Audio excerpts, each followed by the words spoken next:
काही प्रोग्रेस झालेला नाही, परंतु तुम्हाला खास करून सीडी दिलेले की सीडी म्हणजे मी तुमच्या जवळ असलेलं काच. फक्त तुम्ही रोज तेच ऐकलं ना, आपोआप तुम्ही हिप्नोटिझमच्या खोल अवस्थेमध्ये जाणार आहे आणि त्याच्यातून तुमच्या सबकॉन्शियस मध्ये असाल पाहिजे तुमच्या गोल्स प्राप्त झाल्यानंतर होणारे फायद्यांची लिस्ट. तुमच्या स्टडी रूम मध्ये ते लावून ठेवा. गोल्स प्राप्त झाल्यानंतर काय काय फायदे होणार आहेत त्याची लिस्ट लावा. त्याच्यामुळे तुम्ही सिरियसली अभ्यास करू शकता. आणि त्याच्यानंतर तुमच्या गोल्सशी संबंधित पोस्टर लावा. ज्यांना पोलीस ऑफिसर व्हायचे त्यांनी पोलिसांचे पोस्टर लावा, ज्यांना डॉक्टर व्हायचे डॉक्टरांचे पोस्टर लावा, ज्यांना श्रीमंत व्हायचं त्यांनी पैशाचे पोस्टर लावा. त्याच्यानंतर तुमच्या वहीच्या प्रत्येक पानावरती किंवा खोलीमध्ये आणखी एक मार्कलिस्ट लावा. मार्कलिस्ट जे आहे ना, मार्कलिस्ट लावायची. तुम्हाला किती मार्क्स पाहिजे तेवढे मार्क्स दिल्या, 90%, 95% वगैरे मार्कशीट द्या.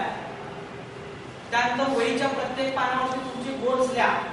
मला यावर्षी 90% मार्क्स मिळायचे आणि मी ते मिळवणारच आहे. ओके, सांगितलेलं आहे त्या टेक्निक्स वापरा. तुम्ही कसलीही काम असू दे त्याच्यातनं निघून जातं. ओके, तर या जे मी आता शेवटी जे लिहून दिलेलं ना ते महत्वाचे आहेत.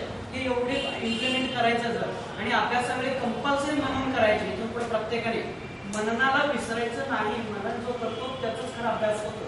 फक्त वाचन केल्याने अभ्यास होत नाही. मनन इथून पुढे करत राहायचं. या काही गोष्टी मी तुम्हाला सांगितल्या.